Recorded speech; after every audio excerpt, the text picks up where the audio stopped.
Olá! Aqui é a Maraísa Lima falando e hoje nós vamos ter uma conversa super especial sobre comunicação e liderança.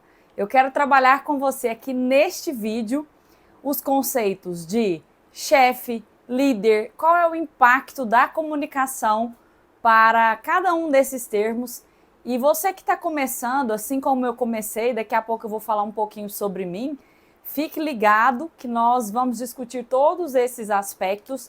Vou trazer exemplos de aplicabilidade e também pretendo encerrar esse vídeo com uma técnica de comunicação para melhoria de desempenho, que é o feedback com embasamento neurocientífico.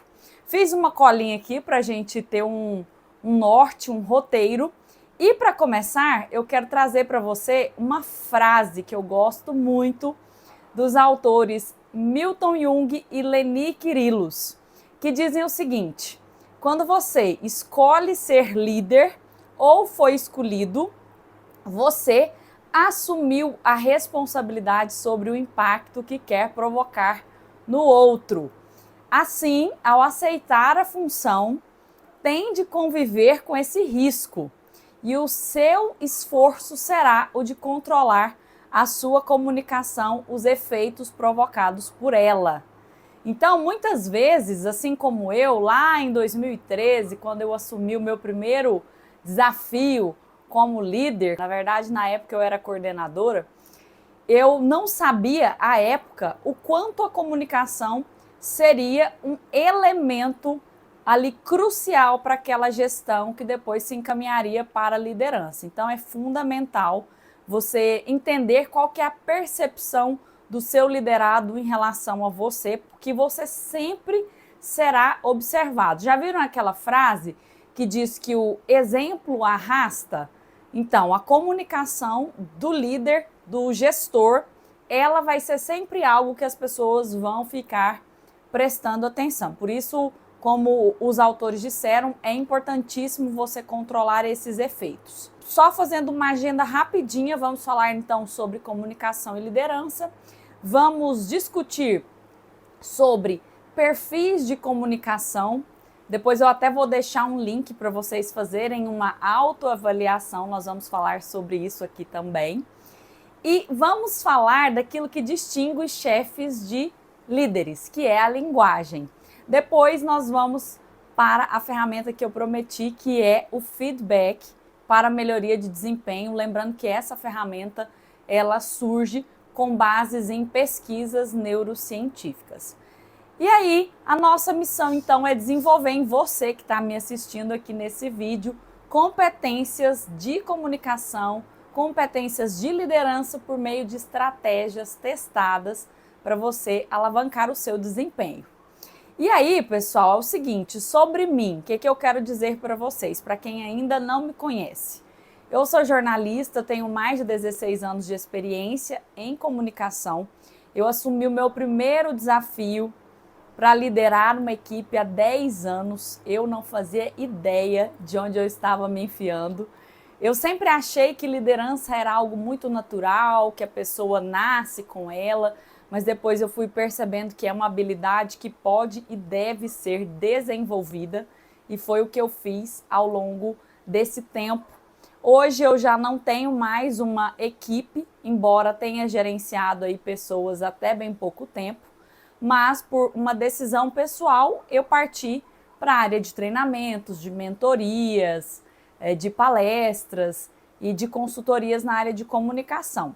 Eu tenho 4 pós-graduações, uma em comunicação empresarial, outra em marketing e inteligência competitiva, uma terceira em liderança e gestão organizacional e a última, comportamento e desempenho com base em neurociência. Eu também sou aluna de uma formação em neurociência do comportamento. São 2 assuntos bem parecidos, uma é pós-graduação e a outra é uma formação. Quero deixar também aí para você que não me segue ainda, me seguir, meu @Maraísa_Lima. Eu sempre compartilho conteúdos de comunicação e liderança e o meu propósito é transformar gestores comuns em líderes comunicadores. E aí, para a gente começar, eu quero trazer algumas definições e a primeira delas que eu vou trazer é do Simon Sinek, que ele diz que comunicação é um modo de pensar, um modo de agir e, acima de tudo, uma maneira de se comunicar. Ou seja, mais uma vez, agora desde o início, nós vamos articular esses dois conceitos, comunicar e liderar. Vimos aqui com Simon Sinek que comunicação é indissociável de liderança. E no ano passado, a revista de Harvard fez um estudo sobre quais eram as habilidades solicitadas em grandes empresas quando elas iriam contratar CEOs, quando elas iriam contratar pessoas do chamado C-Level, ou seja, de um nível de hierarquia que está lá em cima. E esse estudo foi feito aí dos anos 2000 até 2017. E antes, nesse período, habilidades que se sobressaíam na contratação de CEOs eram habilidades técnicas, principalmente pessoas que vinham aí de grandes empresas, de grandes consultorias, empresas como P&G, da GE, empresas como a McKinsey, a PricewaterhouseCoopers, eram de lá que vinham os CEOs porque eram valorizadas habilidades técnicas como gestão, finanças, planejamento estratégico. Mas aí, o que essa pesquisa descobriu? A partir aí dos anos 2000, exatamente 2005 para 2007, as habilidades soft, ou seja, habilidades comportamentais, interpessoais, passaram a ser exigidas e aí, a partir de 2010, se supera em muito a quantidade aí de currículos de nível de C-Level que pediam habilidades softs, elas aumentaram de forma exponencial até, digamos assim. E aí, um gráfico, ele mostra que as habilidades softs vão sendo cada vez mais requisitadas e as habilidades as hard skills, que são as habilidades técnicas, vão diminuindo de acordo com o gráfico da revista Harvard Business Review. E quais eram as habilidades mais demandadas no recrutamento de cargos de alta gestão e alta liderança? Primeiro, a habilidade de autocontrole. Quando nós falamos de comunicação, de inteligência emocional, pensar sobre o que se pensa, ou seja, a autoconsciência, é um fator fundamental para uma comunicação de sucesso. Por quê? Porque a comunicação ela começa no nível intrapessoal. Eu entendo como comunicação uma resposta a estímulos internos e externos. Só que esse processamento do que eu vou dizer, ele sempre vai começar no nosso nível aqui interno. Sempre eu vou ter um estímulo, vou ter uma motivação e aí eu vou dar uma resposta ao meio. Então, a primeira habilidade que estava se sobressaindo nessa pesquisa aí de 17 anos, divulgada no ano passado pela revista de Harvard, é a autoconsciência, que tem tudo a ver com comunicação. A segunda habilidade é a capacidade de ouvir, que também está estreitamente relacionada à capacidade de comunicação. Bons comunicadores, com toda certeza, são bons ouvintes. Deveriam ter essa habilidade. Por quê? Porque a comunicação, que tem por objetivo tornar algo comum, ela só acontece quando eu digo algo, a pessoa entende, ou se não entende, ela tem um feedback, eu peço um feedback e é possível fazer esse ping-pong por meio da escuta e, claro, da fala. Então, a segunda habilidade que essa pesquisa trouxe, que é a habilidade de ouvir, é extremamente importante quando se fala de comunicação. A terceira habilidade é a própria comunicação. Já vai ser comentada aqui ao longo desse vídeo, e é uma ferramenta imprescindível para líderes. A gente já sabe disso. E a quarta habilidade é a facilidade de trabalhar com perfis diferentes. Que se você for pensar em uma perspectiva bem comum, seria uma habilidade de empatia, de você tomar a perspectiva da outra pessoa, de você entender o ponto de vista dela e de você ter a habilidade de lidar com diferentes perfis. É impossível que um líder ele possa liderar uma equipe totalmente homogênea. Então, a diversidade, ainda mais nos dias atuais, ela é um pré-requisito para lideranças de sucesso, justamente porque se eu fico enviesado ali no meu próprio mundo, no meu próprio pensamento, nas minhas próprias suposições, eu vou correr um risco muito grande de falhar. E quando as equipes são diversas, eu tenho mais probabilidade de acertar num mundo tão turbulento, num mundo que muda assim, ó, rapidamente. E aí, por que se fala tanto em comunicação? Eu fiz um mapeamento desde 2020, lá em abril de 2020, quando estávamos passando ali pelo início da pandemia, março, abril de 2020, revistas como Você S.A. Já traziam na capa como se comunicar melhor, porque a gente nem imaginava o que nos esperaria ali poucos meses à frente, mas a comunicação foi a principal habilidade exigida no home office, por exemplo, nesse período de afastamento, de distanciamento social.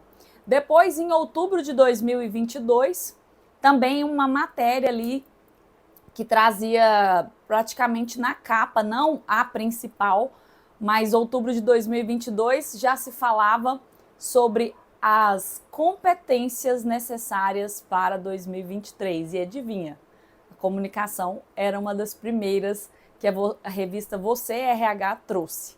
Depois, agora já vem esse ano, fevereiro de 2023, matéria de capa, o elo perdido da comunicação. Observem, 2023, fevereiro, a maioria das empresas estavam retomando aí para o presencial, algumas ainda permanecem no híbrido, né, presencial e remoto, mas esse elo da comunicação, a revista traz a Você RH, que ficou perdido. Por quê? Porque as pessoas, elas tinham tanto hábito da comunicação tete a tete, face a face, um por um, no presencial ali, que gerenciar isso, gerenciar questões de saúde mental e todos os outros prejuízos que a pandemia nos trouxe, foram questões assim muito fundamentais para serem debatidas aí pela revista, e por isso que veio essa matéria de capa. Depois, em junho de 2023, a revista Você RH traz aí de capa a liderança tóxica. E você fala assim, Maraísa, mas não está a comunicação na capa?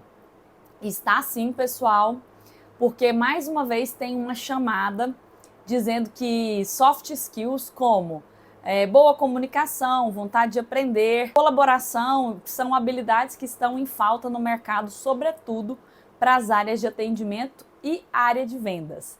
E a revista aqui, ó, mais recente agora, de agosto a setembro, né, a penúltima, Você RH, de novo, trouxe o poder de escuta ativa.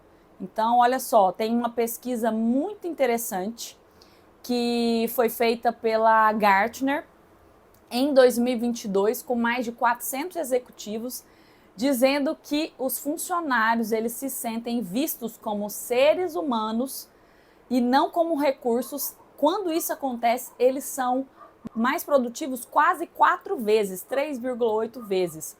Ou seja, o desempenho fica muito melhor quando você ouve o seu colaborador, quando você o trata como um recurso humano e não como um recurso material. Também ficam 3,1 vezes com mais probabilidades de permanecer na empresa, ou seja, as pessoas querem ficar nos locais onde elas são tratadas como gente. E eu pergunto para você que está me assistindo, se você já tem um cargo de gestão, se você já é um líder, quanto tempo você passa se comunicando principalmente aí, é claro, com os seus colaboradores. Pense aí e anote quanto do seu tempo você investe na comunicação com pessoas. Uma pesquisa realizada também pela Universidade de Harvard disse que grandes líderes passam de 70% a 90% do tempo deles ali no trabalho se comunicando, principalmente ali com pessoas, com colaboradores, com parceiros, com outros líderes, mas de 70% a 90%. E aí eu estava ministrando um treinamento numa turma de líderes ali de médio a longo prazo aí de experiência, e teve uma diretora, uma gerente geral, na verdade, ela disse que passava 93% do tempo dela se comunicando com pessoas. Alguns aí ficaram dentro da casa dos 72%, outros 80%, mas mesmo antes de terem acesso a esse número, os alunos, os participantes, disseram que é de 70% a 90%, e aí teve essa gerente geral que disse que é mais um pouco que 90%. O que demonstra que nós, enquanto líderes, nós precisamos desenvolver essa habilidade. E aí eu perguntei para o presidente do maior grupo aí de farmácias de manipulação do Brasil, né, um dos maiores, que é o Grupo Farmácia Artesanal. Perguntei ao Dr. Evandro Tokarski, que é um líder muito inspirador, com mais de 40 anos de experiência à frente desse negócio, que hoje tem mais de 1.400 colaboradores em 10 estados brasileiros, mais de 100 lojas, trabalha então com farmácia de manipulação. Perguntei a ele, como se tornar um líder melhor, Dr. Evandro? E a resposta veio: sendo um bom comunicador. Você pode ter habilidades de negócios, pode e deve saber estruturar uma empresa, você precisa ter conhecimento disso, mas se você não se comunicar, as pessoas não saberão qual é o propósito, qual é o motivo de você estar ali. Você não vai fazer uma comunicação boa também com o cliente, o que é muito importante, não só o cliente interno quanto o cliente externo. Então, ele foi categórico. Ser um bom líder demanda uma comunicação. E aí ele até deu o exemplo de Jesus Cristo, né, que foi um dos maiores líderes de todos os tempos, se não o maior, que usou as suas habilidades de comunicação extraordinárias para arrastar multidões ao longo de milhares de anos. Para a gente retomar a parte conceitual, eu trago mais um conceito aliando liderança à comunicação. O autor James C. Hunter, deste livro, Como se tornar um líder servidor, ele diz que liderança é a habilidade de influenciar as pessoas a trabalharem entusiasticamente, visando atingir os objetivos comuns, inspirando confiança por meio da força de caráter. Ou seja, segundo o James C. Hunter, que também é autor do livro O Monge e o Executivo, liderar é influenciar. E aí, aspectos que nós temos nessa definição. Liderar é influenciar o outro para que ele queira, com entusiasmo, alcançar objetivos comuns. Mas não pode ser de qualquer forma. Precisa ser por meio de forças de caráter. Precisa ser por meio da confiança. Porque nós temos exemplos aí históricos de pessoas que não lideram para o bem. Então, a força de caráter, o porquê eu estou fazendo e para que eu estou fazendo, se é por uma coisa boa, se é por um propósito enaltecedor, aí sim nós temos um líder, tá? Então, essas pessoas que manipularam outras em prol de objetivos pessoais ou em prol de dizimar raças, de dizimar pessoas, esse estilo de liderança a gente nem vai considerar aqui, né, dentro dessa definição. E aí, falando em estilo de liderança, em termos de comunicação, porque a gente sabe o quanto a comunicação e a liderança estão interligados, eu quero perguntar para você como que você se vê nessa comunicação. Eu vou falar aqui alguns estilos. Primeiro estilo, gente, é o comunicador iniciante. Ele é um comunicador que assumiu há pouco tempo esse desafio. Ele tem aí uma dificuldade de se colocar diante das pessoas, então ele está aprendendo e ele evita muito essa exposição pública. Então ele às vezes prefere falar por uma mensagem, por e-mail, ainda não tem tanta segurança para se expor, mas tem muita vontade de aprender, é uma pessoa humilde.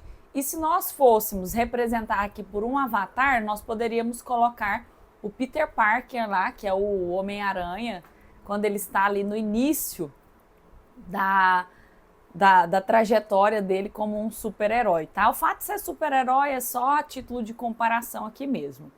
Um segundo estilo, que seria o líder em desenvolvimento, ele já acumula um pouquinho mais de experiência que o iniciante, mas ele sempre está buscando afiar o instrumento, afiar o machado, até uma analogia que a Franklin Covey faz, ou seja, buscar o desenvolvimento de habilidades, e representa aqui, hipoteticamente, o nosso avatar, a Andy do filme O Diabo Veste Prada.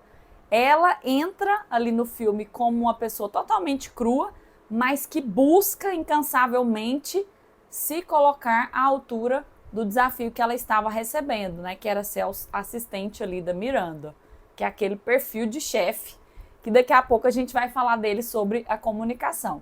Então a Andy representa esse líder que está sempre em busca de melhorias. E a gente consegue ver o desenvolvimento dele, é claro. Temos também o líder inspirador, figura do Nelson Mandela. O líder inspirador é aquele que se comunica muito por meio do storytelling, de narrativas com propósito. Ele tem muita disposição e habilidade de ouvir o outro, ele gosta desse contato com pessoas e a comunicação ajuda muito, né? Então já é um líder com um pouco mais de experiência e que tem muito a inspirar as pessoas. Um quarto estilo é o líder eficaz, que é aquele que busca a padronização dos processos, que busca ser uma fonte de informação e canalização de informações dentro da organização. Como eu disse, ele é processual, ele tem a preocupação de que as pessoas estejam bem informadas, que elas saibam qual é o trabalho e ser também uma ferramenta, um instrumento de ajuda para as pessoas. E qual é o avatar deste perfil, deste quarto perfil? É o Clark Kent, né? Que é como se fosse ali a vida dupla do super-homem, que é o jornalista, aquela figura bem certinha, processual, que gosta ali de organização. Um quinto estilo é o comunicador orador, ou seja, é aquele perfil que usa habilidades de comunicação ali, que ele já tem muito presente. Por exemplo, a voz, por exemplo, a postura corporal, que é justamente esse comunicador que é personalizado aí pela Oprah. Quem conhece a história da Oprah, se não conhece, depois visita aí o Google para conhecer um pouco mais, porque a história dela é muito incrível. Então, ela tem aí elementos corporais, vocais, de comunicação não verbal, que a colocam como uma líder oradora aí, enfim, muito interessante na hora de se expressar. E o último perfil, o sétimo perfil, é o líder comunicador. O líder comunicador, pessoal, ele reúne todas as habilidades, os melhores pontos das habilidades anteriores. É humilde, ele sempre busca o desenvolvimento, gosta de ouvir, gosta de inspirar, usa histórias, também está atento ao processo, também é eloquente, né, como o estilo 6, que é o líder orador ou eloquente, e ele está sempre buscando aí habilidades de desenvolvimento o tempo todo. Nós temos a personificação do Barack Obama, então eu vou deixar para vocês o link em algum lugar aí nos comentários ou na tela, para vocês fazerem o teste e descobrirem qual que é o estilo de liderança em relação à comunicação. Temos esses 7 estilos.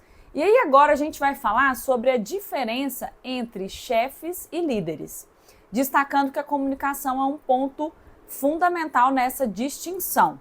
Nós temos a figura do chefe em que o poder vem de cima para baixo, ou seja, quando eu falo de chefe, eu tenho ali uma pessoa que foi nomeada para um cargo. Então, vem de cima para baixo. Quando eu estou falando de líder, eu estou falando de uma autoridade moral que vem de baixo para cima. Então, o líder, ele é escolhido pelas pessoas. Ele é escolhido pelos seguidores que ele tem. Por isso que nem sempre a liderança aparece relacionada a um cargo. O mundo ideal é que o gestor, que é aquele que foi nomeado, ele se torne um líder, tá?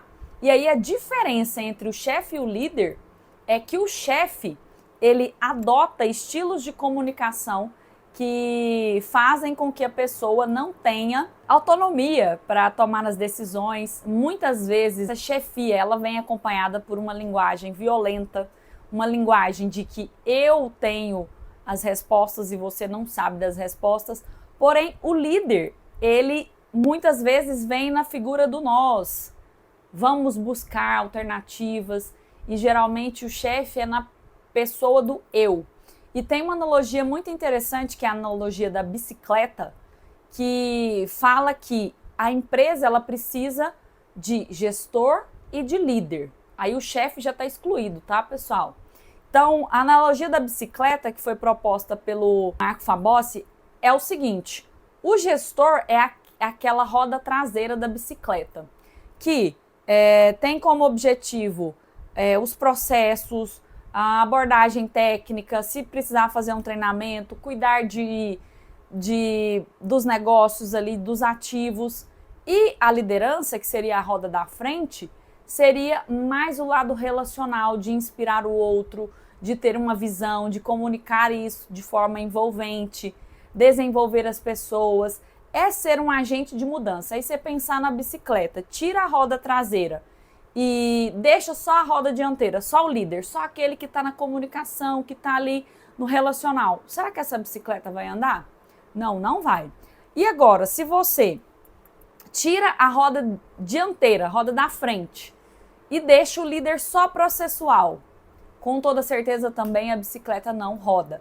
Então é preciso ter essa analogia como: eu sou um gestor e eu posso me tornar um líder. Eu tenho a autoridade do cargo e eu vou conquistar a autoridade moral tendo um bom relacionamento com pessoas, e isso é que vai me distinguir de um chefe. E para ilustrar para vocês a diferença entre um chefe e um líder, eu vou trazer 2 exemplos.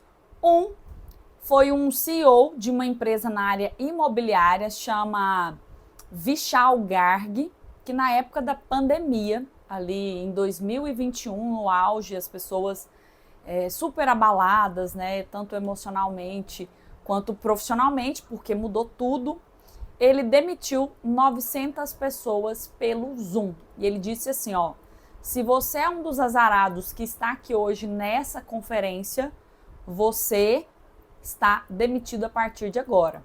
Então imaginem, pessoal, ser demitido ao vivo numa reunião de Zoom. Isso caiu na rede, as pessoas se sentiram muito expostas, com toda a razão. Ele não teve o mínimo necessário para fazer um desligamento humanizado com os colaboradores, inclusive colaboradores da área de recursos humanos, da área de inclusão. Então ele deu um péssimo exemplo e depois ele veio a público dizer que tinha errado, que não fez de forma certa, mas o estrago já tinha sido feito. No ano anterior, a Forbes já tinha colocado em reportagens que a comunicação dele com os funcionários era extremamente violenta. Ele chegou a chamar os colaboradores dele de golfinhos burros que estavam tentando enganar ele ali trabalhando no home office, não cumprindo as metas, que eles eram muito lentos, enfim, então ele já tinha esse histórico. E o outro exemplo que eu trago é Herb Kelleher, que é ACO da Southwest Airlines. Ele já faleceu, mas é um grande exemplo de liderança, que aconteceu uma história em que a Southwest Airlines ela passaria aí por um trimestre de retração. Então, o Herb Kelleher, o que ele fez? Ele escreveu um memorando para todos os funcionários e pediu que, independente da função, que cada pessoa economizasse $5 naquele trimestre, todos os dias tivesse essa preocupação de economizar esses $5, porque eles passariam por um período difícil e ele não queria desligar ninguém. E o resultado foi que, naquele trimestre, eles não só economizaram, como também tiveram um crescimento que demonstra a importância dessa comunicação de liderança. E ele dizia que o negócio da corporação é tratar gente como gente. E quando perguntaram para ele qual que era assim a característica fundamental dele, o que tornava ele ali diferenciado, além de ser muito humilde, ele disse que era o interesse genuíno dele por pessoas, que ele realmente gostava de trabalhar e desenvolver pessoas. Então, esse é um exemplo de que a linguagem do líder é diferenciada da linguagem do chefe. O chefe é aquele que diz, vá e faça. O líder é aquele que diz, vamos fazer juntos. Isso, com toda certeza, é fundamental. Para a gente encerrar o nosso vídeo, eu quero finalizar aqui com uma estratégia de comunicação que é muito válida para o desenvolvimento da performance da equipe. Se você está começando na gestão e na liderança, você precisa usar essa ferramenta para o desenvolvimento de pessoas, que em última instância é um objetivo de todo líder. Quando eu falo em feedback, as pessoas elas têm medo de dar feedback, mas ao mesmo tempo elas querem receber feedback. Por quê? Porque é um anseio do ser humano saber se eu estou evoluindo e também esse impulso da gente aprender. E o feedback é uma alternativa para isso. E existem 3 tipos, né, de feedback, que são o feedback de reconhecimento, você dizer para a pessoa que ela está no caminho certo, de orientação, que é para você conduzir ali um processo, uma pessoa que chegou agora na empresa. Então, orientar é para acelerar o aprendizado. E um terceiro tipo de feedback é o de avaliação. Então, você falar para a pessoa em qual posição ela se encontra. Acaba que a avaliação também pode ser, em alguns momentos, aí um feedback de reconhecimento. E quando eu falo de feedback, eu preciso ter muita atenção com aquilo que é vago, com aquilo que é subjetivo. Então, a gente vai falar assim, às vezes, o seu relatório é ruim. A pessoa, às vezes, ela associa aquele seu relatório é ruim com a própria identidade dela, com a própria personalidade dela, e isso não é o objetivo. Agora, se eu digo, olha, eu notei que o seu relatório, ele não traz dados específicos de pós-venda, pós-venda seja no presencial e seja no online. Vamos conversar sobre isso? Então, você está dando um feedback, mas de uma maneira completamente diferente. Por quê? Porque o feedback, pessoal, como definição, ele é uma conversa simples, porém específica, objetiva, sobre um comportamento. E não se eu acho que a pessoa é boa ou não. E não sobre uma opinião minha. Então, o feedback ele serve para reconhecer, para orientar, para validar, porém, eu preciso usar uma linguagem objetiva que se atenha ao comportamento. E certa vez eu ouvi uma frase que eu gosto muito do Stephen Covey dizendo que um dos maiores presentes que você pode dar para uma pessoa é um feedback construtivo acerca de uma deficiência que ela nem imaginava possuir.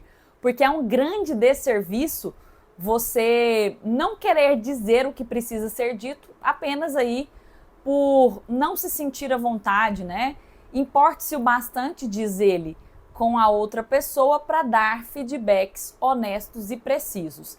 E agora eu vou compartilhar com vocês o resultado de uma pesquisa da doutora Lynn Henninger, que está inclusive no TED, que ela pesquisou ao longo de vários anos quais eram os segredos para um feedback de sucesso.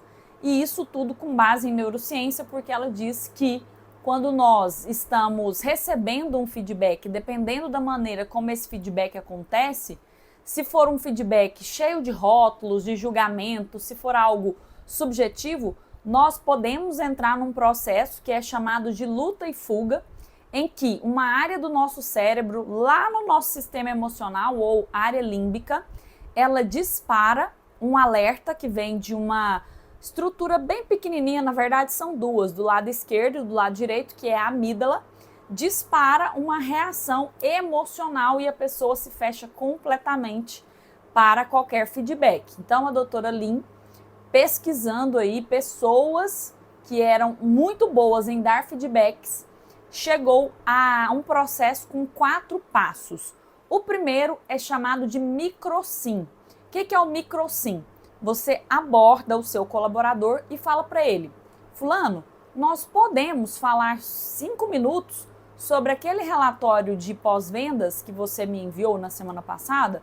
E aí a pessoa vai dizer sim. E aí você marca, então vamos falar tal dia ou vamos falar agora.